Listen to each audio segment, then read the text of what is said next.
Қазақ эстрадасында өзіндік орны бар Ерке Есмаханның әкесі қайтыс болды. Алдын ала тараған ақпаратқа сәйкес, әншінің Асқар Тауы 2 жақты пневмониядан ауруханада көз жұмған. Бұл туралы Instagram әлеуметтік желісіндегі Жұлдыздар Каз тобында жарық көрді. Ерке Есмаханның әкесі дүниеден озды. Арты қайырлы болсын делінген хабарламада. Қайғылы хабар туралы ақпаратты Казнур.kz тілшісіне сенімді дереккөз де растады.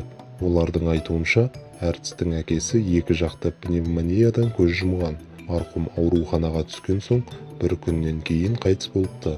Әлеуметтік желіде Ерке Есмаханның қазасына қайғырып өнердегі әріптесі әрі жерлесі Нұрболат Абдуллин көңіл айтты.